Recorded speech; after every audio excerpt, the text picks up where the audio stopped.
حسن صاحب اسی چیز سے گفتگو شروع کرتے ہیں کہ ہم نے کئی سکولز آف تھاٹ کو دیکھا ہے پاکستان کے اندر اور مڈل ایسٹ کے اندر بھی جو ایگزسٹ کرتے ہیں، اور آپ کا نقطہ نظر اور آپ کے اسکول آف تھاٹ اور غامدی صاحب کی جو ٹیچنگز ہیں ان کا جو نقطہ نظر ہے وہ کافی مختلف ہے. اور خاص طور پہ جو ایک سوال جو ہم سے ہمیشہ کیا جاتا ہے وہ یہ ہے کہ سیاسی اعتبار سے مسلمان کسی ایسے سماج میں جہاں پہ مسلمان اکثریت میں ہیں، وہاں پر اقلیتوں کے حوالے سے، نان مسلمز کے حوالے سے کیا ریلیشن شپ ہونی چاہیے؟ کیونکہ ہمیں اکثر اس چیز کا اس تنقید کا سامنا کرنا پڑتا ہے کہ ہمارے علماء کرام اس بات کو شاید قبول کرنے کے لیے تیار نہیں کہ ان کو بھی وہی سماجی، سیاسی اور ثقافتی اور معاشی حقوق ملیں جو کہ مسلمانوں کو ملتے ہیں. تو اس پر روشنی ڈالیے، مگر سب سے پہلے فراہی اسکول کا اوور آل فریم ورک بیان کرتے ہوئے اس پہ روشنی. بہت شکریہ جناب.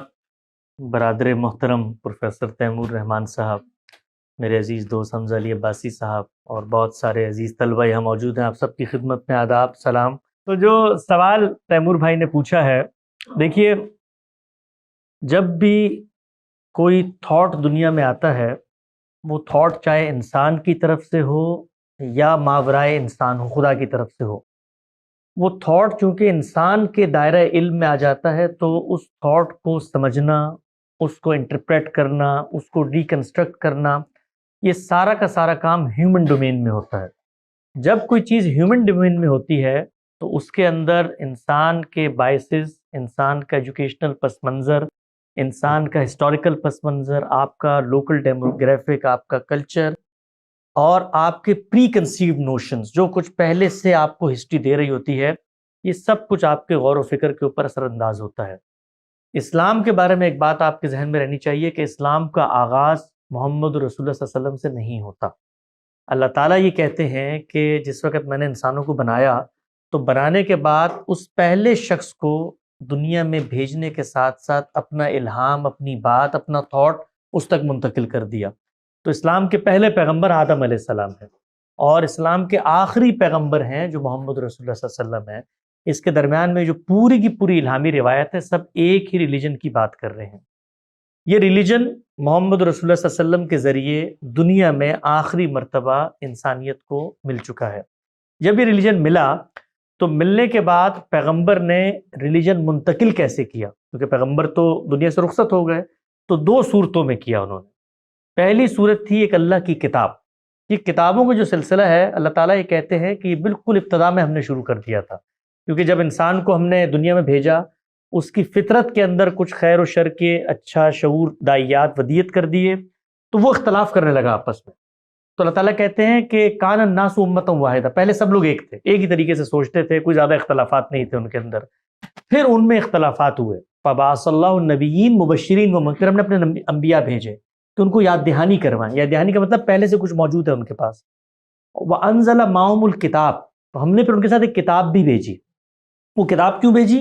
لیحکم بین الناس فیما اختلفوا فیہ، تاکہ وہ کتاب آپس کے جو تمہارے اختلافات ہیں اس میں ایک ورڈکٹ دے دیں. تو اس میں دو باتیں معلوم ہوئی کہ کتاب ایک تو ہر چیز کے بارے میں ہمیں نہیں بتاتی، کتاب ان معاملات کے بارے میں بتاتی ہے جس میں ہم لوگ کسی ایک کمبائنڈ نتیجے تک نہیں پہنچ سکتے. تو پیغمبر صلی اللہ علیہ وسلم نے ایک بک دی قرآن کے نام سے، اور اللہ کا کرنا ایسا ہوا کہ وہ اتنی بڑی تعداد میں لوگوں کو مل گئی کہ جو اسٹیبلش ہسٹوریکل فیکٹ کی طرح اس بک کو آگے ٹرانسفارم کر سکتے ہیں. جو پچھلے انبیاء تھے ان کو اتنے لوگ نہیں ملے کہ وہ اس کتاب کو اس طریقے سے آگے پہنچائیں. لوگ اکثر یہ پوچھتے ہیں کہ بھئی اللہ تعالیٰ کی اگر کتاب قرآن ہے تو بائبل بھی تو اللہ کی کتاب ہے، تورات بھی تو اللہ کی کتاب، ان کی حفاظت کیوں نہیں ہوئی؟ تو یہ بات یاد رکھیں کہ کتاب اللہ کی ہے، لیکن اللہ تعالیٰ نے انسانوں کو وہ کتاب دی ہے. اب انسانوں کی ذمہ داری ہے اس کتاب کے ساتھ کیا کرتے ہیں.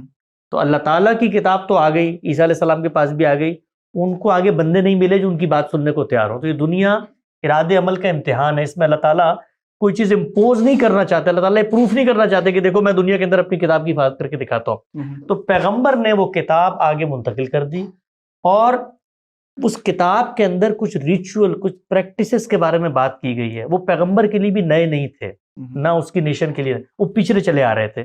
تو پیغمبر نے ان کو بھی آگے جاری کر دیا. اس کو ہم سنت کہتے ہیں اپنی ٹرمینالوجی میں. تو دین کا جو سورس ہے اس زمین کے اوپر اس وقت، اللہ کی بات اگر آپ نے جاننی ہے کہ اللہ میاں کیا کہتے ہیں، آپ کا اللہ پر اعتماد ہو گیا، ایمان ہو گیا، اس کی الگ بحث ہے کہ وہ کیسے ہوتا ہے. تو پیغمبر ہے، ایک شخص کھڑے ہو کے دعویٰ کرتا ہے کہ جی میں خدا کا منتخب فرستادہ چنیدہ ہوں، مجھے اللہ نے بھیج دیا ہے، میرے پاس اللہ کی بات ہے، آؤ مجھ سے لے لو. تو وہ بات اس نے 2 طریقے سے ہم تک پہنچائی ہے، ایک بک آف دی گاڈ اور ایک اس کی پریکٹسز جو پریکٹیکل فارم میں پیچھے سے آ رہی تھی. اس کی مثال نماز کی. یہ بات یاد رکھیں کہ نماز کا آغاز رسول اللہ نے نہیں کیا، روزے کا آغاز رسول اللہ نے نہیں کیا، حج کا آغاز رسول اللہ نے نہیں کیا، وہ سب کچھ پیچھے سے ہوتا چلا آ رہا ہے، آپ نے اس کو آگے پہنچا دیا. اب جب یہ پہنچا دیا تو پہنچانے کے بعد ایک کلام ہے اور ایک پریکٹس ہے. پریکٹس کے بارے میں تو کوئی اختلاف ہو نہیں سکتا، اس لیے کہ پریکٹس کو اتنی بڑی تعداد لوگوں کی کر رہی ہے کہ اس میں اگر آج بھی کوئی شخص کھڑے ہو کے آپ دیکھیں نماز پڑھنے جائیں، کوئی مسجد میں مولوی صاحب ظہر کی 5 رکعتیں پڑھانی شروع کرے نا تو پیچھے سے کوئی جا کے ان کا ہاتھ پکڑ لے گا، نہیں تو 4 ہی ہوتی. کیوں؟ اس لیے کہ اتنی بڑی تعداد نے اس کو منتقل کیا کہ جن کا جھوٹ پر جمع ہونا عقلاً امپاسبل ہے. بھائی کیسے ہوگا کہ 1 ارب لوگ مل کے بیٹھے ایک جگہ پہ اور ڈیسائیڈ کریں کہ آج سے ہم نے جھوٹ بولنا ہے، نمازیں تو 6 ہوتی ہیں؟ تو یہ ممکن نہیں ہے. البتہ جو کتاب ہے وہ ایک زبان کے اندر ہے. جب کوئی چیز زبان کے اندر آتی ہے تو اس کی انٹرپریٹیشن ہوتی ہے، اس کو سمجھا جاتا ہے. اس لیے کہ زبان مشتمل ہوتی ہے ورڈ پہ، ورڈ مشتمل ہوتا ہے سینٹنس پہ، سینٹنس کے ارد گرد ہوتا ہے کانٹیکسٹ، سیاق و سباق. تو دنیا کے اندر کوئی ایسا کلام نہیں ہے جس کو سمجھنے کے لیے آپ کو محنت نہ کرنی پڑے. یہ محنت آپ کریں گے تو اس میں اختلاف ہوگا. بہت سارے ایسے الفاظ ہوتے ہیں جن کی ایک سے زیادہ معنی ہوتے ہیں. آپ سینٹنس کمپوزیشن میں لفظ کو کہاں رکھ رہے ہیں، آپ کانٹیکسٹ کو کہاں سے اخذ کر رہے ہیں، امیڈیٹ پیچھے سے یا بہت پیچھے سے، تو اس سے انٹرپریٹیشن کا فرق پیدا ہو جاتا ہے. یہ ہمارے ہاں جو اس وقت مذہبی ڈفرینٹ ٹرمینالوجیز موجود ہیں یا ٹریڈیشنز موجود ہیں، میں اس سوال کی طرف آ رہا ہوں کہ ہم کیا یونیک کام کرتے ہیں یا ہم ہیں کون. کوئی بھی نہ ہوتا ان میں سے، نہ سلفی روایت ہوتی، نہ فقہی روایت ہوتی، نہ صوفی روایت ہوتی، نہ کچھ اور، کوئی بھی نہ ہوتا، ہم لوگ ہی اکیلے ہوتے ہیں تب بھی آپس میں اختلاف کر رہے ہوتے. صحیح.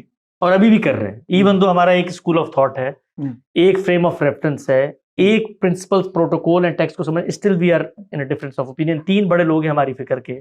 فرائی صاحب ایک ہی آیت کے بارے میں سیم پرنسپلز اپلائی کر کے الگ بات کر رہے ہیں. مولانا امین حسن اصلاحی ان کے شاگرد ہیں، 50 سال تفسیر لکھی، الگ بات کر رہے ہیں. غامدی صاحب کے پیچھے 100 سال کا علم کھڑا ہوا ہے، وہ اسی آیت پر انہی ٹولز کی بنیاد پہ غور کر کے الگ بات کر رہے ہیں. تو اختلافات ہوتے ہیں اور ہوں گے. عام طور پہ ان اختلافات کو جیسے پورٹرے کیا جاتا ہے، یار ہمیں تو دین سمجھ میں نہیں آ رہا، پتہ نہیں اتنے زیادہ مولوی لڑتے رہتے ہیں آپس میں. کوئی مولوی دنیا میں نہ ہوتا، صرف ہم جیسے ہی لوگ ہوتے نارمل سے، تب بھی اختلاف کر رہے ہوتے. صحیح. یہ ہو گئی بات. اس کے بعد ہمارے ہاں جو میجر تعبیرات ہیں دین کو سمجھنے کی، وہ بنیادی طور پہ 3 ہیں. ایک ہے فقہی منہاج، فقہی روایت، ایک ہے سلفی روایت، اور ایک ہے صوفی روایت. یہ 3 روایات ہیں. ان تینوں روایات میں اصل کی حیثیت کیا ہے؟ دیکھیے، جس وقت پیغمبر دنیا میں آیا تو پیغمبر ایک انسان تھا. اس کے آنے کے بعد اس کے کچھ ایکشن سے ہسٹری بننا شروع ہوئی. یہ ہسٹری کا ریکارڈ ہے جو آپ کو احادیث کی کتابوں میں ملتا ہے. یہ جو احادیث کی کتابیں آپ کے سامنے آتی ہیں نا، بخاری، مسلم، وہ خود جب اس کو بیان کرتے ہیں تو کہتے ہیں ہسٹری بیان کر دیں. ٹھیک. تو ہسٹری پیغمبر کی بھی ہم تک پہنچنا شروع ہو گئی، اور ورڈ آف گاڈ بھی ہم تک پہنچنا شروع ہو گیا. تو ایک بہت فطری اور نیچرل سوال ہے جو پہلے دور کے علماء کے سامنے آیا کہ اگر ہمیں ہسٹری کے اندر پروفٹ کا کوئی ایسا ایکشن ملتا ہے جو بظاہر بک آف دی گاڈ سے کانٹرڈکٹ کر رہا ہے، جی، تو ہم نے کیا کرنا ہے؟ تو یہ وہ بنیادی سوال ہے کہ جس سوال کے بعد مذہب کی ڈفرینٹ تعبیرات وجود پذیر ہونے شروع ہو. تو ایک جو روایت ہے وہ یہ کہتی ہے کہ جو ہسٹری ہم تک آئی ہے، اس ہسٹری میں رسول اللہ کے ارشادات ہیں، صحابہ کرام کے مختلف ایکشنز ہیں جو ہم تک پہنچ گئے ہیں. ہم اس کی روشنی میں بک آف گاڈ کا مطالعہ کریں. اس کو ہم کہتے ہیں سلفی منہاج. اس منہاج کے اندر روایت، ہسٹری اصل ہوتی ہے. گویا ہسٹری اوپر چلی گئی اور قرآن اور جو دوسرے سورسز ہیں وہ نیچے آ گئے انٹرپریٹیشن کے لحاظ سے. دوسرا جو اسکول آف تھاٹ ڈیولپ ہوا وہ یہ تھا کہ خود ہسٹری کے اندر بھی انٹرپریٹیشن میں اختلاف ہو جاتا ہے، تو فیصلہ کیسے ہوگا؟ وہ یہ کہتے ہیں کہ لوگوں کا اکثریت، لوگوں کی کنسنسس، اس کو ہماری اصطلاح میں اجماع امت کہا جاتا ہے، اس کے ذریعے سے فیصلہ ہوگا. ایون دو قرآن کو آپ سمجھنا چاہتے ہیں، آپ کہتے ہیں بھی قرآن کے لفظ کا یہ مطلب ہے، آپ کہتے ہیں یہ مطلب ہے، آپ کہتے ہیں مطلب ہے، وہ کہیں گے ہم دیکھیں گے جمہور کیا کہہ رہے ہیں، جس پر اتفاق ہے ہم اس کو مان لیں گے۔ تیسری جو انٹرپریٹیشن ہے صوفی انٹرپریٹیشن، وہ یہ کہتی ہے کہ یار یہ لوگ تو لڑتے جھگڑتے رہتے ہیں آپس میں، یہ کہتے ہیں لفظ کی بحث میں جاؤ۔ مقصد کیا ہے دین کا؟ مقصد دین کا تھا ٹو پیوریفائی، تو پیوریفیکیشن اگر حاصل کرنی ہے تو ہم کیوں نہ ان تمام ٹولز کو، ان ذریعوں کو ایک طرف رکھیں اور ہم وہاں چلے جائیں جہاں پر ہمارا مقصد حاصل ہو جاتا ہے۔ ٹھیک ہے، تو وہ لوگ چلے گئے کہ بھائی مقصد ہے پیوریفیکیشن، اور پیوریفیکیشن ہمیں حاصل نہیں ہو سکتی اس وقت تک جب تک ہم اللہ کے بالکل قریب نہ ہو جائیں۔ بہت سادہ الفاظ میں بتا رہا ہوں۔ تو اس اسکول آف تھاٹ یا اس پوائنٹ آف ریفرنس میں اصل کی حیثیت ہو گئی خدا تعالیٰ کا مواجہہ، خدا تعالیٰ کا مشاہدہ، خدا تعالیٰ کے ساتھ ملاقات کو ایکسپیرینس کرنا۔ اس کے لیے انہوں نے ایک پیرلل اسکول آف تھاٹ بنایا، پورا روڈ میپ بنایا کہ بھائی اس میں بیت کے سلسلے ہوں گے، یا آپ چشتی ہوں گے، یا صوفی قادریہ ہوں گے، یا نقشبندیہ ہوں گے، پھر آپ بیت ہوں گے، پھر آپ شیخ کے ساتھ فنا پھر شیخ، فنا پھر رسول، فنا پھر اللہ کے مراحل طے کرتے ہوئے کرتے آپ سلوک کی منازل طے کریں گے، اور ایک دن آپ کو جو ہے نا وہ کچھ پاور نظر آئیں گے اور اللہ تعالیٰ تک پہنچ جائیں گے۔ یہ ہے پوری امت کے علم کا خلاصہ۔ اس میں ایسا نہیں ہے کہ یہ سب لوگ اور کوئی کام نہیں کر رہے، اور بھی بہت سارے کام کر رہے ہیں جو کہ بڑے پازیٹیو کام ہیں، وہ زبان کو آگے منتقل کر رہے ہیں، وہ علوم کی بنیاد رکھ رہے ہیں، وہ دین پہ غور و فکر کے اصول مرتب کر رہے ہیں، لیکن یہ ان میتھڈالوجیز میں اصل کی حیثیت رکھتی ہے۔ 100 سال پہلے ایک شخص اٹھتا ہے اور اس کا نام ہے امام حمید الدین فراہی۔ وہ بیسیکلی تو جو جدید علوم ہے دنیا کے، فلسفہ ہے، سائنس ہے، ہسٹری ہے، ان سے واقف ہے، زبان جانتا ہے، بہترین انگریزی، بہترین ہیبرو، اس کا ایک ورلڈ ویو ہے۔ سب چیزوں کے ساتھ ساتھ وہ دین کا عالم بنتا ہے، علوم اسلامیہ کی راہ اختیار کرتا ہے۔ وہاں جا کر وہ یہ چیز ڈسکور کرتا ہے کہ یار یہ جو کتاب ہمارے سامنے ورڈ آف گاڈ ہے، اس کو سمجھنے کے لیے جتنی انڈرسٹینڈنگ اور میتھڈالوجیز ڈیولپ ہوئی ہیں، یہ سب کی سب میتھڈالوجیز کو ریوزٹ ہونا چاہیے۔ اور کس بنیاد پر ریوزٹ ہونا چاہیے؟ وہ جو پرنسپل نکال کے لے کر آتا ہے وہ اتنا بیسک، اتنا یونیورسل، اتنا فنڈامنٹل اور اتنا آبویس ہے کہ بسا اوقات سامنے پڑی ہوئی حقیقتیں ہزاروں سال گزر جاتا لوگوں سے اوجھل ہو جاتی۔ وہ یہ کہتا ہے کہ بھائی یہ جو کتاب ہے خدا کی، اس کتاب کو سمجھنا ہے تو سب سے پہلے زبان سمجھنی پڑے گی، ٹھیک ہے، اور زبان کو سمجھنا ہے تو آپ کو اس عہد میں جانا پڑے گا اور اس عہد کا محاورہ سمجھنا پڑے گا۔ بالکل ٹھیک ہے۔ اور یہ خدا کی کتاب ہے، کوئی متفرق اقوال زرعی کا مجموعہ نہیں ہے، کوٹس نہیں ہے کہ ادھر ادھر رکھ دیے گئے ہیں۔ یہ منظم صورتوں کی صورت میں ہمارے سامنے آئی ہے، 114 صورتیں ہیں۔ جب صورت ہے، یہ آیت الگ الگ نہیں ہے، تو اس کا مطلب اس صورت کے اندر کوئی کمپریہنسو، کوئی کوہیرنس ہوگی، کوئی نظم ہوگا، کوئی مشترکہ بات ہوگی، کوئی پلاٹ ہوگا، اس پہ بات ہو رہی ہے، آؤ اس کو دریافت کرتے ہیں۔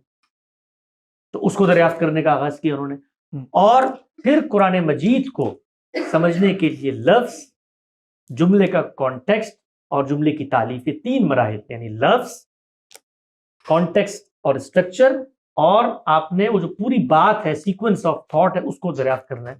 تو اس کو سامنے رکھ کے انہوں نے پورے دین کے اندر جو کچھ فقہ، کلام، تصوف، فلسفہ، تاریخ کہتی تھی، اس کو ریکنسٹرکٹ کرنے کا کام کیا اور قرآن مجید پہ غور کیا۔ اب جب انہوں نے قرآن پہ غور کیا تو اس سے ایک بالکل نئی دنیا دریافت ہو گئی، اور وہ جو نئی دنیا تھی، وہ نئی دنیا خود قرآن مجید کے اندر اللہ تعالیٰ کی بعض سنتیں ہیں ان کو بیان کرتی ہے، خدا کے کچھ پیغمبر کے ساتھ اسپیسیفک قوانین ہیں ان کو بیان کرتی ہے، کچھ چیزیں شریعت اور دین کی اپنے کانٹیکسٹ، اپنی ہسٹری کے ساتھ خاص ان کو بیان کرتی ہے۔ تو اس سے ایک اسکول آف تھاٹ بننا شروع ہوا۔ یہ بیسیکلی ہم اس کو کہتے ہیں دبستان شبلی۔ اس کا آغاز شبلی نعمانی سے ہوتا ہے، ان کے فرسٹ کزن تھے حمید الدین فراہی کے۔ اچھا اچھا۔ اور شبلی ہی ہیں جنہوں نے فراہی کو بہت سپورٹ کیا ہے، ان کی اس طرح کی چیزوں کو، تحریروں کو۔ ابتدا میں عالم عرب متعارف ہوا امام فراہی کے کام سے، اور امام فراہی جو تھے وہ بالکل ایک گمنام آدمی تھے، یعنی ان کا اس طرح سے کوئی پبلک اپیرنس نہیں تھی۔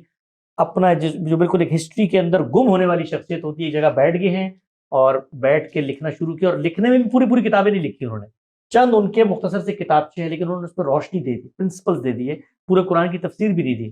پھر وہ پاکستان میں، اس وقت تو پاکستان نہیں بنا تھا، کراچی میں سندھ مدرسۃ الاسلام میں پڑھاتے رہے، لیکن لکھتے رہے، کام کرتے رہے، تو پورا کا پورا ایک اسکول آف تھاٹ ڈیولپ ہونا شروع۔ شبلی جو تھے وہ بھی بڑے جینیس آدمی تھے، ان کے ہاں بھی یہ تھا کہ یار کریٹیکلی ریوائز کرنا ہمارے پاس جو کچھ ہے۔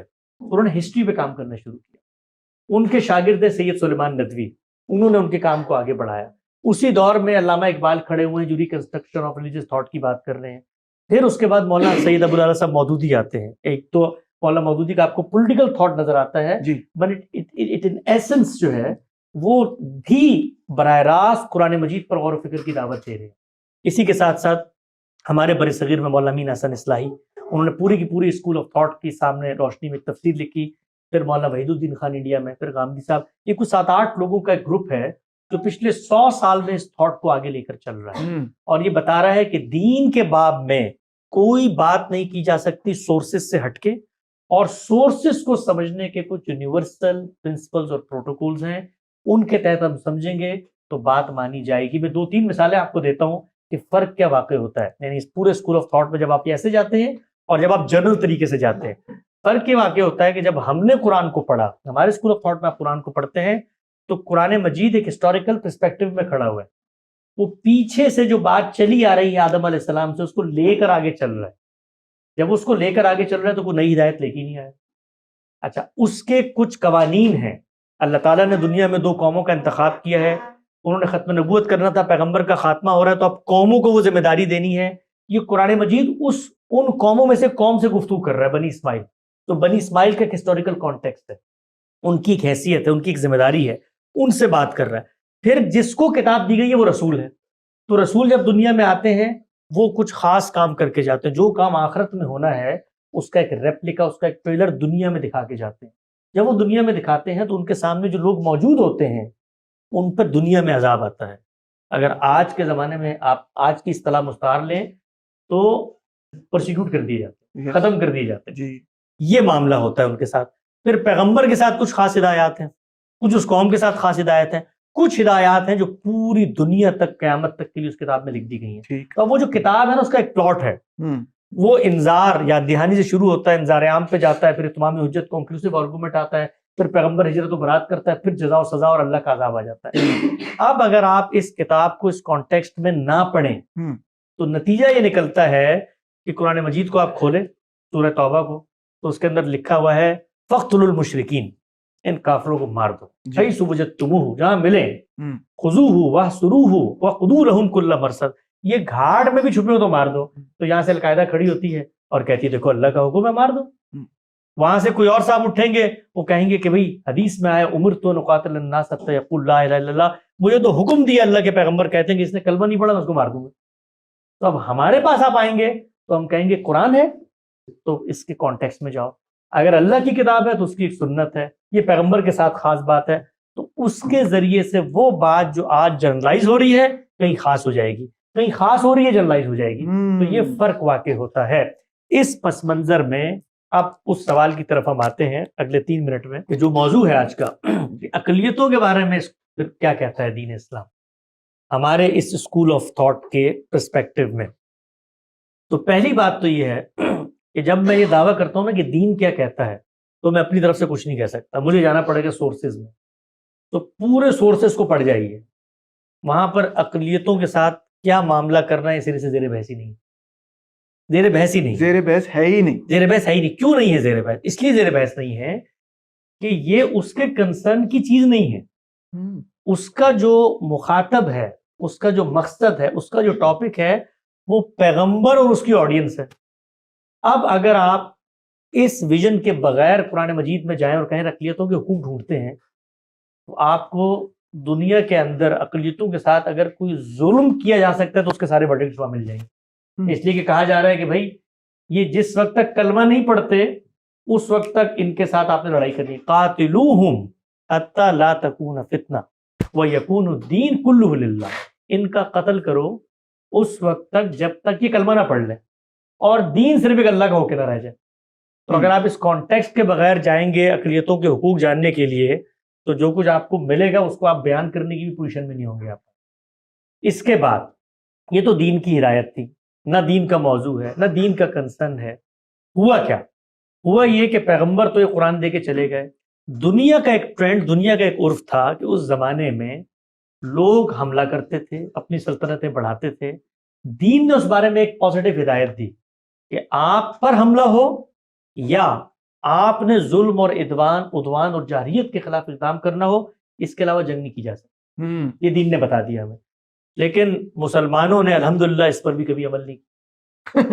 یعنی رسول اللہ تو چلے گئے، صحابہ رسول اللہ کے ساتھ خاص تھے، انہیں اقوام پر انہوں نے اتمام حجت کیا. اس کے بعد جو دنیا کا ٹرینڈ تھا، نہ مسلمانوں نے کیا نہ غیر مسلموں نے کیا، یہ دنیا کا عرف تھا، یہ آپ حملہ آور ہوں گے، آپ پر حملہ کر دیا جائے گا، یہی ہوتا تھا. اب آپ حملہ آور ہوں گے تو حملہ آور ہونے کے بعد آپ نے اگر ان کو اپنا باج گزار بنا لیا، قیدی بنا لیا، ان کے ساتھ کیا معاملہ کرنا ہے آپ نے، یہ دین نے سرے سے چونکہ بتایا نہیں تھا. حملہ کرنے کی اجازت آپ نے دین سے لی نہیں، تو اب آپ دین سے کیوں پوچھنے آگے کہ بھئی ہم نے ان کے ساتھ کیا کرنا ہے؟ آپ نے جو کرنا ہے وہ عالمی عرف کے تحت ہوگا، آپ کے ساتھ بھی ہوتا ہے، آپ بھی ان کے ساتھ ہی کریں گے.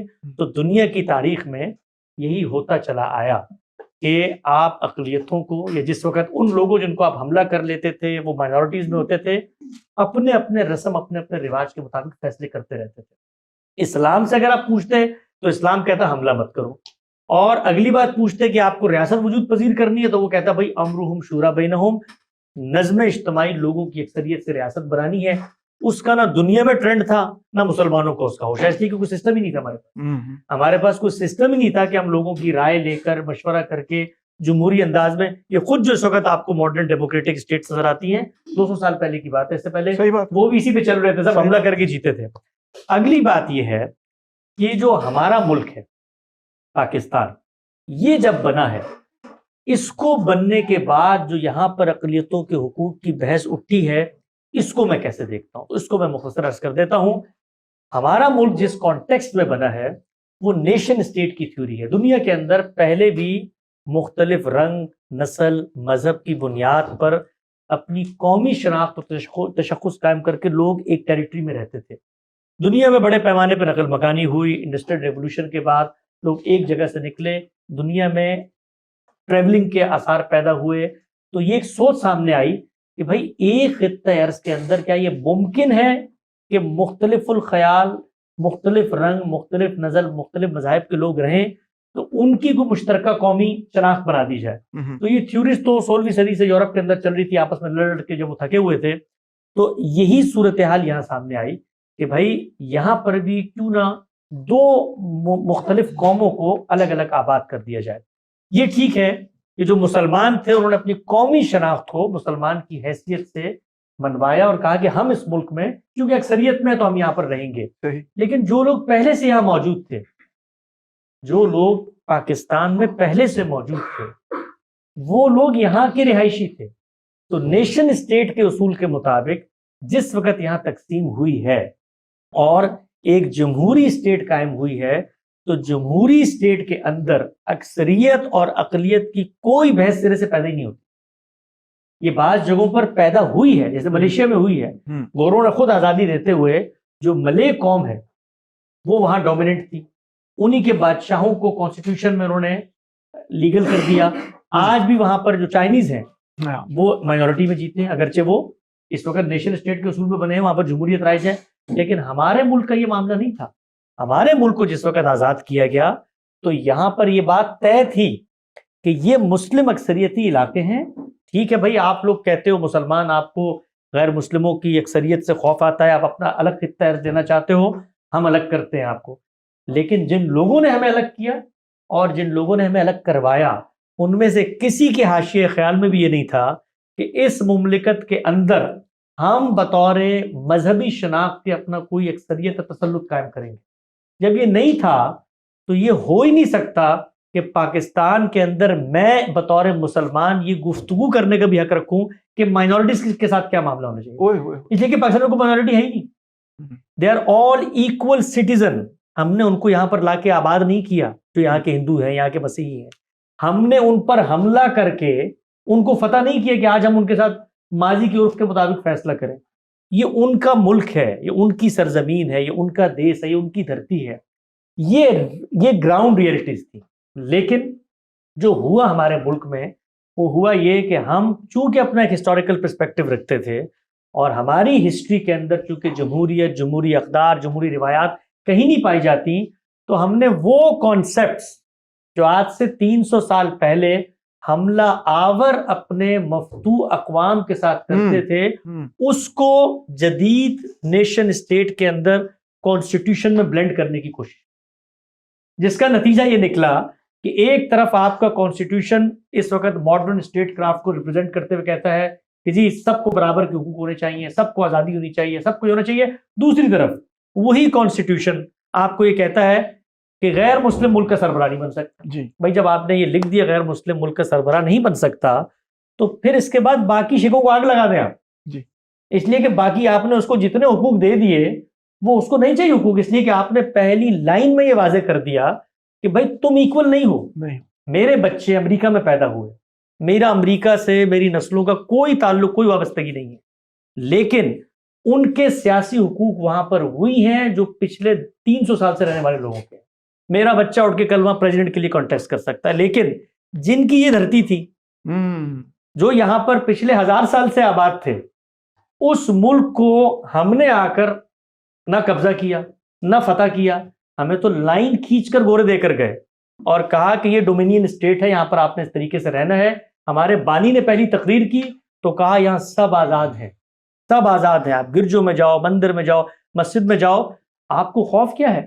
لیکن ہمارا جو کانسیپٹ تھا اسٹیٹ کا، ہم نے جمہوریت کو کبھی دل سے تسلیم نہیں کیا، ہم کبھی باؤنڈری کو نہیں مانتے۔ مسلمانوں کی نفسیات میں یہ جو لکیریں کھینچی گئی ہیں یہ دل سے کبھی تسلیم نہیں کی جاتی، اس لیے آپ دیکھیں بار بار بات ہوتی ہے عالمی خلافت، ہم یہاں سے نکلیں، کیوں؟ کیونکہ ہم نے دنیا پہ 1000 سال طاقت کے بل پر رول کیا ہے، وہ طاقت اب چھن گئی ہے ہم سے، اور چھننے کے بعد جمہوری انداز میں نیشن اسٹیٹ کا ایک تحفہ دنیا کو ملا، اس کے 1000 مفاسد ہوں گے لیکن مل گیا ہے، تو ہم اس کو تسلیم کر کے اپنے آپ کو بند نہیں کر سکتے۔ کیوں نہیں بند کر سکتے؟ اس لیے کہ ہماری انڈرسٹینڈنگ آف ریلیجن میں دین جو ہے اس کی ہدایت محدود نہیں، وہ یہ کہتی ہے کہ دنیا میں حکومت کرنے کا حق صرف مسلمانوں کو ہے۔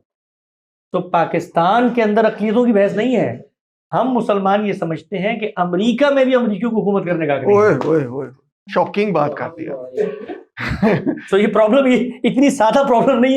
اچھا جی، آپ نے بڑی تفصیل سے گفتگو کی اور نہ صرف سب سے پہلے ایکسپلین کیا کہ دین کیا ہے، مگر پھر دین کے اندر جو مختلف سکولز آف تھاٹس ہیں جن کو عربی میں ہم مذہب کہتے ہیں، ویسے یہاں پہ ہم لفظ مذہب جو ہے وہ دین کے ساتھ ہی جوڑ دیتے ہیں اکثر و بیشتر، ان کو آپ نے سمجھایا۔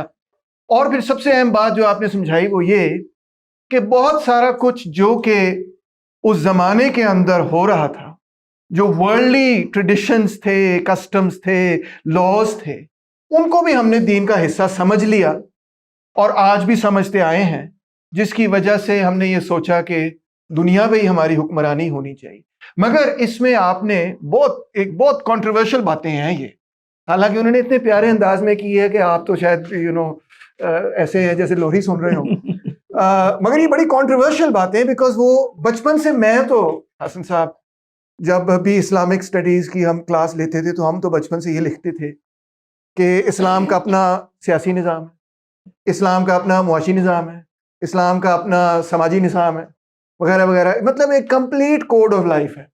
مگر اب آپ نے یہ بتایا کہ وہ چیز جو ہم کمپلیٹ کوڈ آف لائف سمجھ رہے ہیں وہ کوڈ آف لائف تھا، مگر وہ اسلام کا نہیں تھا، وہ اس دنیا کا تھا۔ ایگزیکٹ۔ تو یہ بہت بہت بڑی بات کی۔ میں آپ کی طرف واپس آؤں گا، آپ اتنی دیر تھوڑا سا پانی پیئیں، ٹھیک ہے؟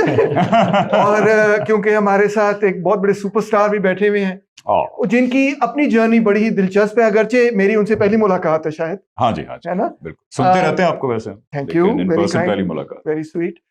کوئی نہیں سنتے ہیں، کہہ نہیں، بٹ ویری سویٹ ہے نا۔ مگر حمزہ، آپ کی اپنی جرنی بہت ہی دلچسپ ہے کیونکہ آپ کا تعلق شوبز کی دنیا سے رہا، اور شوبز کی دنیا کیسی ہوتی ہے، life of glamour and glitz and so on, وہ سب جانتے ہی ہیں۔ اور مگر چند سال پہلے میں دیکھ رہا تھا کہ آپ نے جو ہے دین میں بڑی دلچسپی لینی شروع کی اور کئی سال اس پہ ریسرچ کی۔ میرے جہاں تک مجھے معلوم ہے آپ غامدی صاحب کے سینٹر بھی گئے، آپ نے اسٹڈی کیا اور سب چیزوں کو اسٹڈی کرنے کے بعد اب آپ نے ایک کتاب لکھی ہے جو کہ پبلش بھی ہو چکی ہے اور اس کی تقریب رونمائی بھی ہونے جا رہی ہے لاہور میں ہی، میرے خیال اسی ہفتے یا اگلے مہینے ہونے جا رہی ہے۔ تو یہ جو جرنی ہے اس کو ذرا ایکسپلین کریں، اور اگر ہو سکے تو خاص طور پہ جو غامدی اسکول آف تھاٹ ہے اس کا کیا اثر ہوا آپ پہ, اس پہ کچھ روشنی ڈالیں. I'll make it very short کہ جی میرے لیے خدا اور آخرت کا ہونا ایک بڑا ریشنل کوشچن تھا. یہ دین کی باتیں, خدا کی باتیں, اس کا مجھے آنیسٹلی نہ شوق ہے نہ مجھے انٹرسٹ ہے. سو میرے لیے مجبوری تھی because I don't know how old are you guys. I think you guys are 20-ish. اتنے ہی تو not too long ago I was also your age. تو میرے لیے بڑا ایک سوال تھا کہ یار ایک زندگی ہے, میں نے جینی ہے, موت آنی ہے, مجھے کانوں میں جو باتیں پڑتی رہتی ہیں میرے کہ موت کے بعد کسی قسم کا خدا ہے, آخرت ہے. اور صرف اسلام نہیں کہتا, کرسچینٹی بھی مور اور لیس یہ بات کرتی ہے, جوڈیزم بھی یہ بات کرتی ہے, majority of world religions actually یہی بات کرتے ہیں کہ مرنے کے بعد کچھ اکاؤنٹیبلٹی ہے اور اس کے نتیجے میں یا ایک بڑی اچھی پرماننٹ جگہ جہاں پہ جانا ہے جنت, یا ایک پرماننٹ بہت ہی بری جگہ جہاں جانا ہے دوزخ. تو مجھے یہ تھا کہ I need to make up my mind on this to a reasonable extent.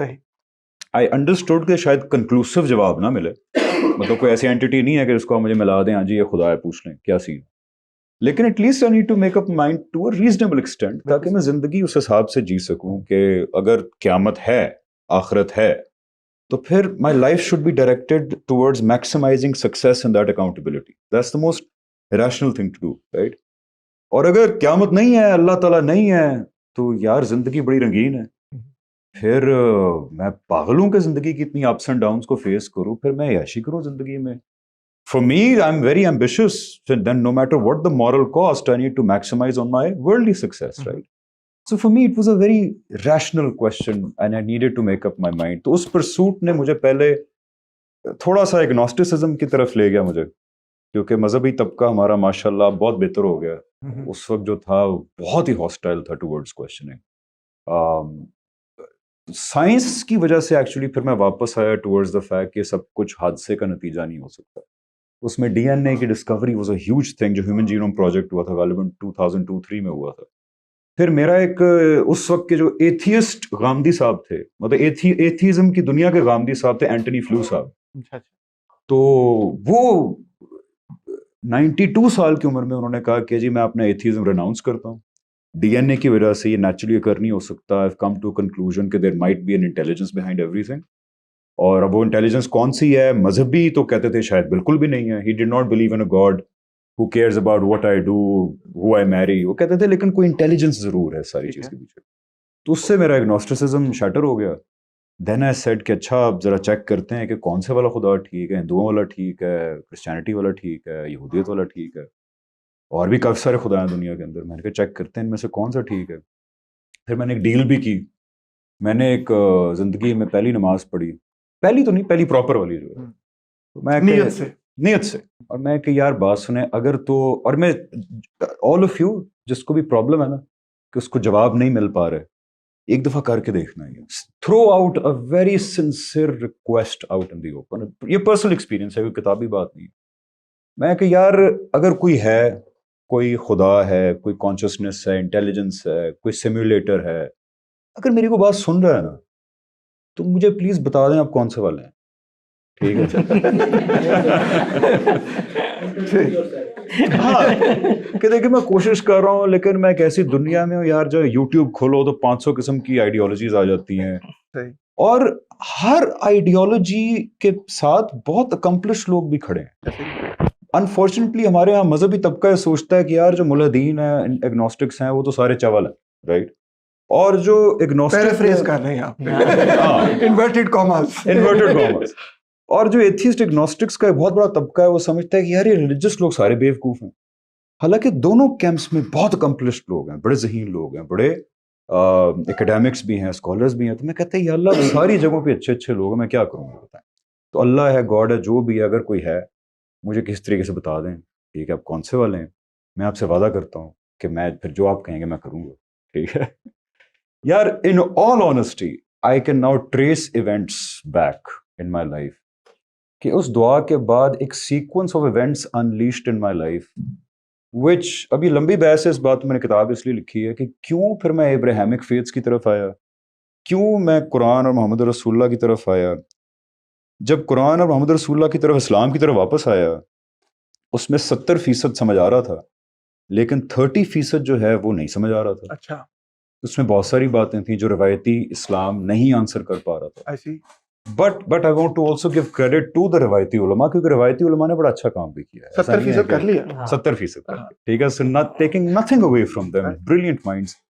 But that 30% جو روایتی اسلام کی, میرا خیال ہے کوئی بھی سلیم الفطرت انسان جو تھوڑا پری ڈسپوزڈ ایک بائس نہ رکھتا ہو نا, وہ چیزیں قبول نہیں کر سکتا. For example, does it make sense to you کہ فریڈم آف ریلیجن ہے اسلام میں, لیکن اگر آپ اسلام چھوڑیں گے, مرتد ہوں گے, تو آپ کو قتل کر دیا جائے گا. جی, اپوسٹسی.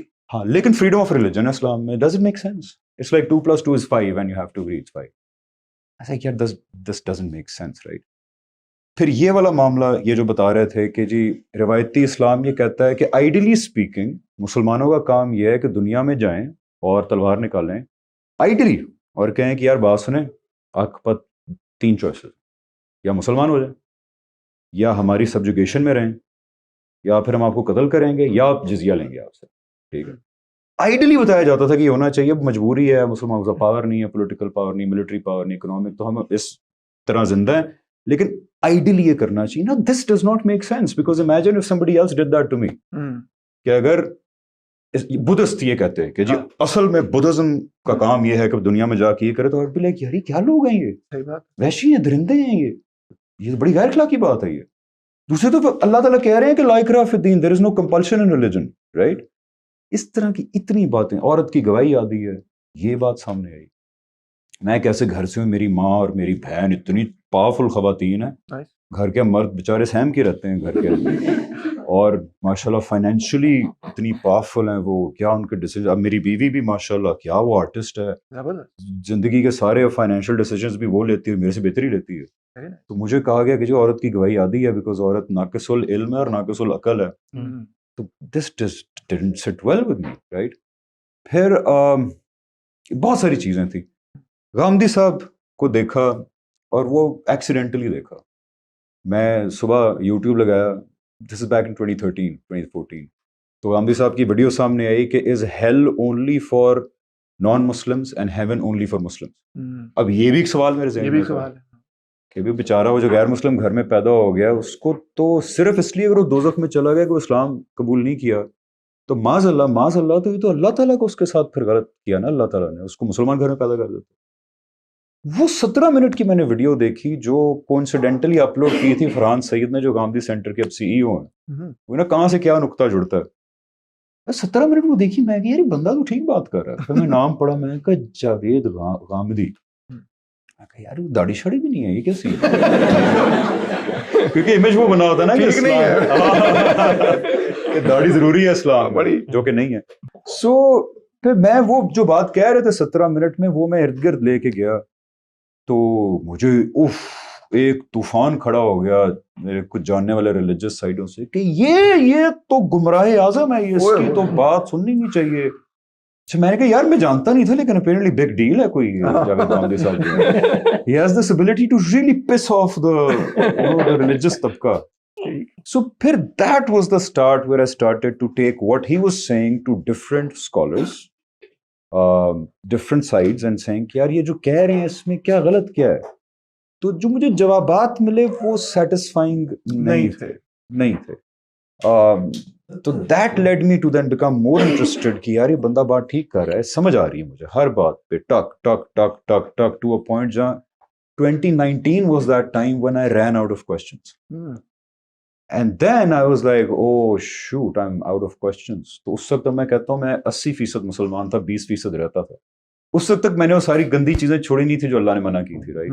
کچھ وہ چیزیں مجھے بہت اچھی لگتی تھیں جو اللہ بھی نے منع کی تھی, میں آخری دم تک وہ چھوڑنا نہیں چاہتا تھا. 2018 was the time when I ran out of questions and I said, oh wow, this is all true.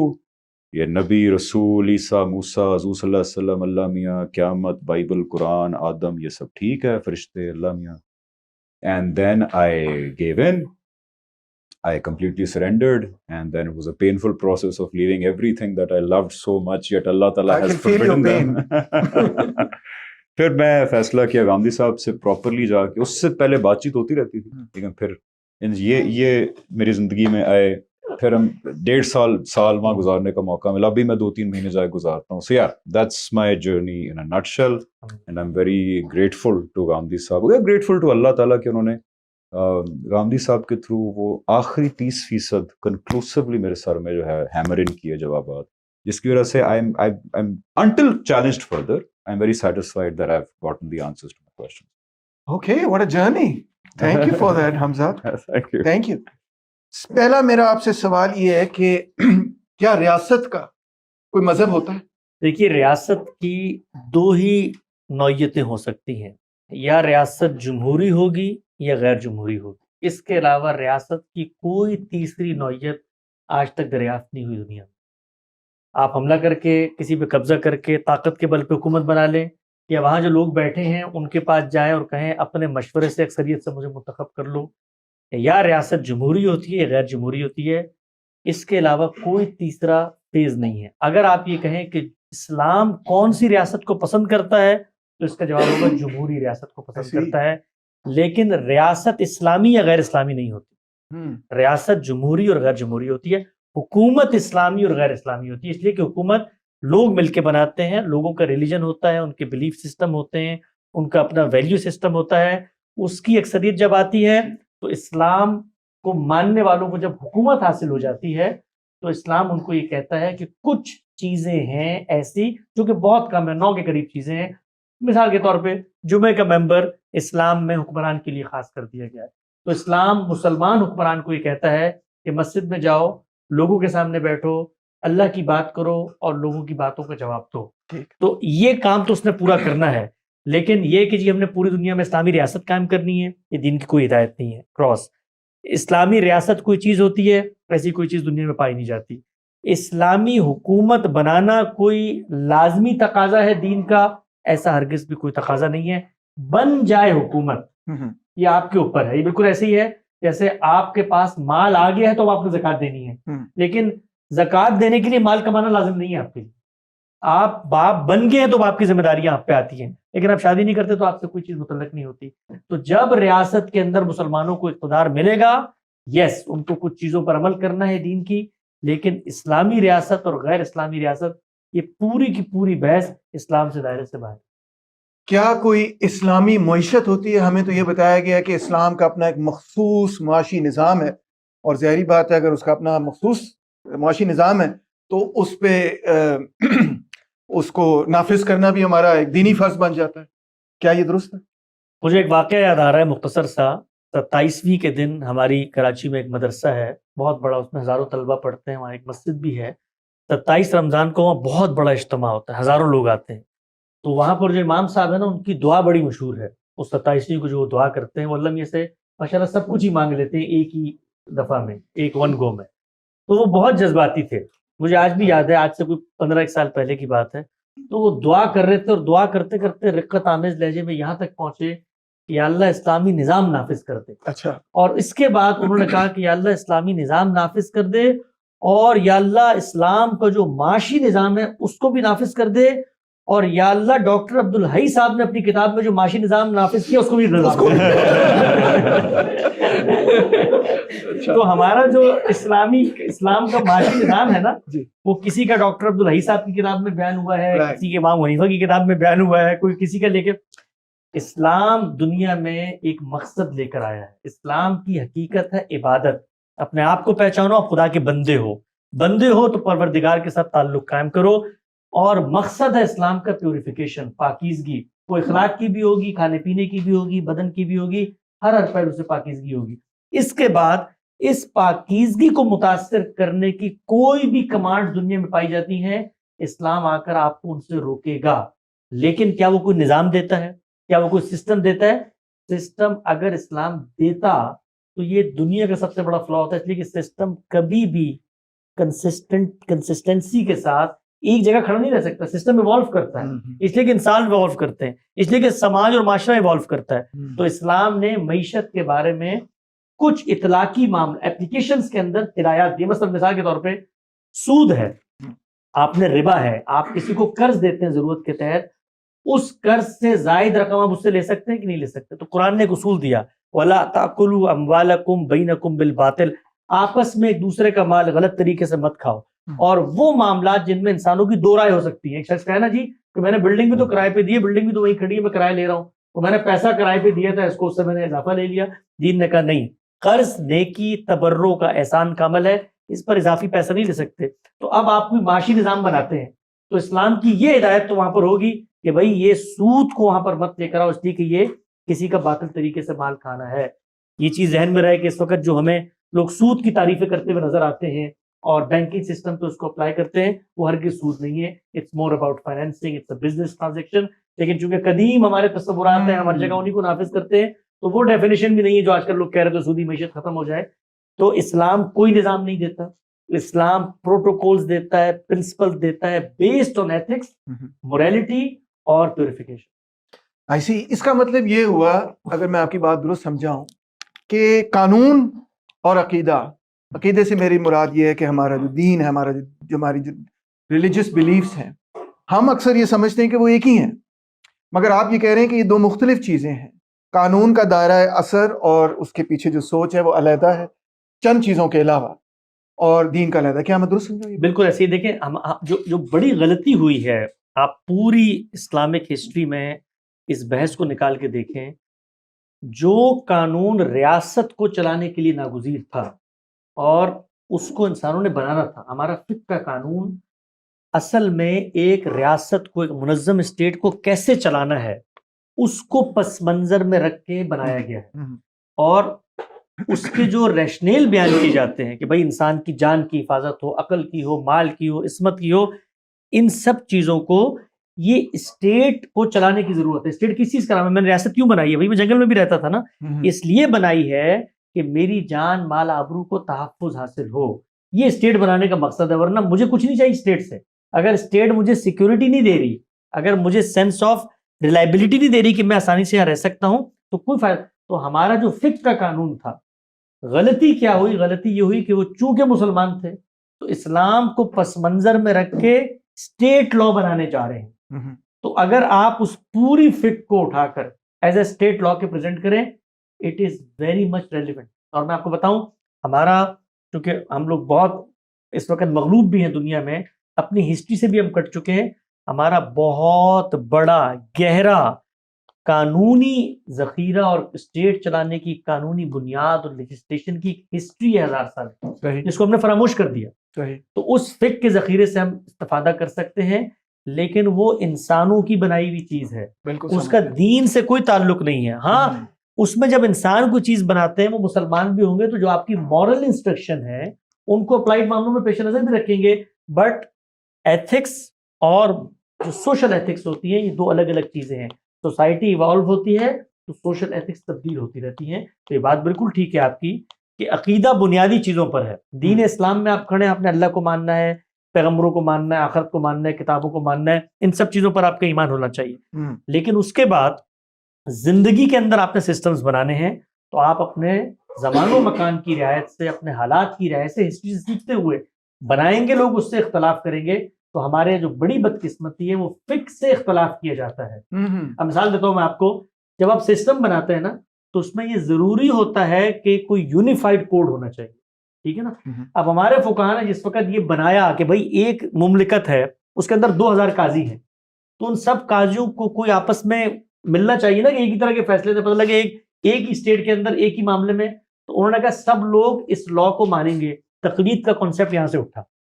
یہاں تک تقلید بالکل ٹھیک ہے، میں بھی پاکستان میں رہتے ہوئے لا میری خواہشات کے برخلاف ہو کر مانوں گا، لیکن وہاں سے اٹھ کے دین کی انٹرپریٹیشن میں چلا گیا. I see. وہاں بالکل ٹھیک تھا تقلید. ہاں یہ تو کافی پرابلمیٹک قسم کی بات ہے. اگر کوئی بندہ سوشلسٹ ہو یا پھر کیپٹلسٹ ہو، کسی کی طرف اشارہ نہیں تھا ویسے، تو یعنی کہ کوئی مخصوص معاشی نظام کی حمایت کرتا ہو، وہ سمجھتا ہو کہ جی اکنامک پالیسی ایسے ہونی چاہیے، اکنامک سٹرکچر ایسی ہونی چاہیے، تو اس سے کیا وہ دائرہ دین سے باہر نہیں ہو جاتا ہے، یا یہ ایک ایسی چیز ہے جس پہ بات ہو سکتی ہے؟ میں نے کل ایک جگہ پہ ایک لطیفہ سنایا تھا. ہمارے جو دائرے ہیں نا اسلام کے، وہ چونکہ بہت چھوٹے ہوتے ہیں، وہ بڑے چھوٹے ہو گئے، تو وہ ایک شخص نئے عالم بنے، مدرسے سے بن کے آئے، تو جمعے میں خطبہ دے رہے تھے، بہت قوت ایمانی ذرا جوش مار رہی تھی. تو ان کے سامنے اسی طرح کے ایک صاحب جیسے ہی بیٹھے نا، بغیر داڑھی کے، اور آپ بھی بیٹھے ہیں کلین شیو، تو انہوں نے ان کی طرف اشارہ کر کے کہا کہ یہ جو بغیر داڑھی کے لوگ یہاں پہ بیٹھے ہیں یہ کافر ہیں سارے کے سارے. انہی کا ایک دوست اٹھا جو ان کا کلاس فیلو تھا, اس نے اٹھ کے ان کے کان میں جا کے کہا کہ حضرت فاسق کہہ لیں, فاجر کہہ لیں, گناہگار کہہ لیں, کافر تو نہ کہیں. کہنے لگے نہیں ہے یہ فاسق اور فاجر, میں نے احتیاطاً کافر کہہ دیا. تو احتیاطاً تو ہم بھی کافر کہہ دیں گے اگر آپ کہیں گے سوشلسٹ, لیکن دیکھیے ایمان کی تعریف اللہ کے پیغمبر نے کر دی. وہ جبریل علیہ السلام کو اللہ تعالیٰ نے انسان کی صورت میں دنیا میں بھیجا ہے اور پیغمبر کی مجلس میں وہ آئے ہیں اور یہ پیغام دے کر گئے ہیں پوری دنیا کو کہ یہ بحث کہ مسلمان کون ہے کون نہیں ہے آج کے بعد ختم ہو جانی چاہیے. اور اس میں پوچھا ہے انہوں نے کہ ایمان کیا ہے اور اسلام کیا ہے. تو وہ بنیادی چیزیں ہیں کہ آپ اللہ کو مانتے ہیں, آخرت کو مانتے ہیں, پیغمبروں کو مانتے ہیں, کتابوں کو مانتے ہیں, یہ بنیادی چیزیں ہیں. اس کے بعد دین کی بات ہو یا سماج کی بات ہو یا دنیا کی بات ہو, اس کے اندر آپ جو رائے قائم کریں. میں تو یہاں تک کہتا ہوں میری نظر میں سوشلزم یا مثال کے طور پہ کیپٹلسٹ ماڈل یہ تو اپلائڈ پرابلمس کے سولوشنز ہیں. میں اس سے آگے بڑھ کے کہتا ہوں اور تھوڑا سا ڈرتے ہوئے کہتا ہوں کیونکہ پاکستان میں بیٹھا ہوں, آپ کوئی ایسا عقیدہ اپناتے ہیں جو میری نظر میں کفر پہ مبنی ہے, شرک پہ مبنی ہے, لیکن آپ اپنے بارے میں کہتے ہیں میں مسلمان ہوں. مجھے دین نے کوئی حق نہیں دیا کہ میں آپ کی آئیڈینٹی کو چیلنج کروں. میں آپ کے ایکشن کو کہوں گا کہ یار یہ جو بات یہ کر رہا ہے میرے نقطہ نظر کے مطابق کفر ہے, میرے نقطہ نظر کے مطابق شرک ہے. بٹ آپ, اور یہ کوئی میں رواداری کی بات نہیں کر رہا کہ میں یہ نہیں کہوں گا آپ, یہ دین نے مجھے روک دیا کہنے سے, اس لیے کہ جس وقت میں کسی شخص کے بارے میں کہتا ہوں نہیں مسلمان نہیں ہے تو میں سماج کے اندر اس کی جو حیثیت عرفی ہے اس کو چیلنج کر رہا ہوں. بالکل صحیح. یہ کرنے کا مجھے حق نہیں. اور رسول اللہ صلی اللہ علیہ وسلم نے فرمایا ہے کہ اگر تم نے کسی شخص کے اوپر تکفیر کا یہ حکم لگایا یہ لوٹ کے تم پہ آ جائے گا قیامت کی. تو کوئی مسلمان ہے یا نہیں ہے اس کا فیصلہ اس کے دعوے سے ہوگا, میرے فتوے سے نہیں. بہت بڑی بات کی آپ نے, اور یہ ایک بہت بڑا مسئلہ بن چکا ہے پاکستان میں در حقیقت. اب بلاسفمی کے نام پر ہم نے دیکھا کہ بہت ساری قتل و غارت پاکستان کے اندر جو ہے وہ حال ہی میں ہوئی. آپ نے بڑی دلیری سے اس کے خلاف آواز اٹھائی. یہ کیا معاملہ ہے, اس پر کچھ روشنی ڈالیے کہ یہ کیوں ہوا اور یہ کیسے پیدا ہوا اور اس کو اب روکنے کے لیے کیا کرنا چاہیے. جی, اس کی دو وجوہات ہیں بنیادی طور پہ. ایک وجہ جو ہے وہ ہماری ہسٹری کے اندر کچھ ایونٹس ہیں جن کی مس انٹرپریٹیشن سے پیدا ہوئی. پروفٹ کے دور میں بھی کچھ لوگ بلاسفیمی کرتے تھے اور ہسٹری ہمیں یہ بتاتی ہے کہ انہیں بھی سزائیں دی. تو آپ لوگوں کو شروع میں نے بتائی تھی ایک بات کہ ہمارے یہاں ایک پوری کی پوری تعبیر ڈیولپ ہوئی ہے جو ہسٹری کے کانٹیکسٹ میں قرآن مجید کو پڑھتی ہے. تو وہ لوگ یہ کہتے ہیں کہ جب پروفٹ نے یہ کام کیا تھا تو اب آ کر آپ لوگ ہمیں قرآن کی آیتیں مت سنائیں, کیونکہ جو قرآن لے کر آیا تھا اس نے اپنے ایکٹ سے بتا دیا ہے کہ جب کوئی توہین کرے گا تو گستاخ رسول کی ایک ہی سزا سرطن سے جدا, سرطن سے, یہ ہم کریں گے. تو ایک غلطی تو وہاں سے پیدا ہوئی. ہم ان کو یہ سمجھاتے ہیں کہ یہ جو بات آپ کہہ رہے ہیں ہسٹری میں یہ ہوا ہے ہسٹری میں جی, لیکن یہ جن لوگوں کے ساتھ ہوا ہے ان کے بارے میں جانو وہ کون تھے. وہ پیغمبر کی آڈینس تھی اور پیغمبر کے بارے میں یہ طے ہے کہ وہ بلاسفیمی نہ بھی کرتے, وہ حرم کے اندر بیٹھ کے مالا جپ رہے ہوتے تب بھی مار دیے جاتے زمین پہ, اس لیے کہ اللہ تعالیٰ کا یہ قانون ہے وَلِكُلِّ أُمَّةٍ رسول, ہر امت کے لیے رسول ہے. فَإِذَا جَاءَ رَسُولُهُمْ, جب رسول آتا ہے قُضِيَ بَيْنَهُمْ بِالْقِسْطِ, دنیا کی اخلاقی اصولوں میں فیصلہ نہیں کرتا اللہ نے کہتا ہے میں ان کو جزا و سزا کرتا ہوں.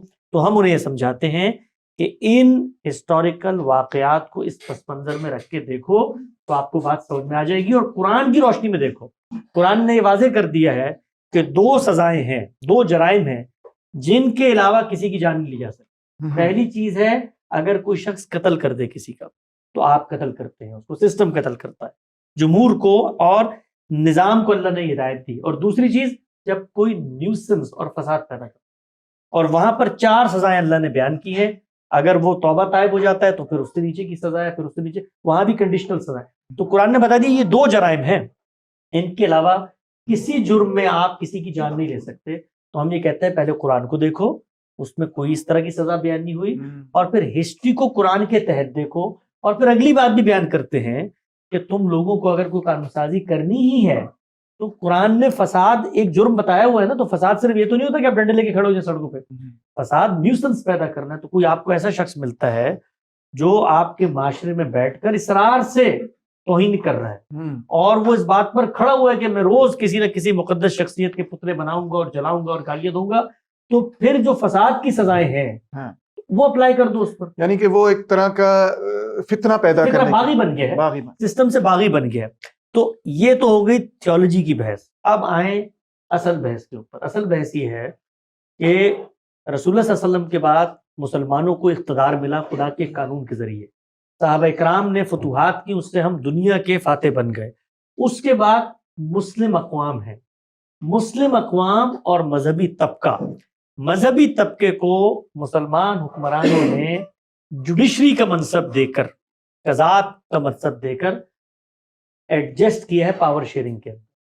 خلیفہ منصور کے زمانے میں امام ابو یوسف جو امام ابو حنیفہ کے شاگرد ہیں ان کو قاضی القضات چیف جسٹس بنا دیا. جی بالکل. تو اس وقت سے جو ریلیجس مائنڈ سیٹ کی پاور ہے وہ چینلائز ہو رہی ہے. وہ قاضی بنتے ہیں، اس کے بعد فیصلے دیتے ہیں، اس کے بعد سسٹم کے اندر بیٹھے ہوئے ہیں، فقہ بنا رہے ہیں، سب کچھ ہو رہا ہے. جس وقت یہاں پہ انگریز آئے ہیں تو ہمارے یہاں ایک سویلائزیشن کا رپچر ہوا ہے، تہذیبی انقطاع ہوا ہے.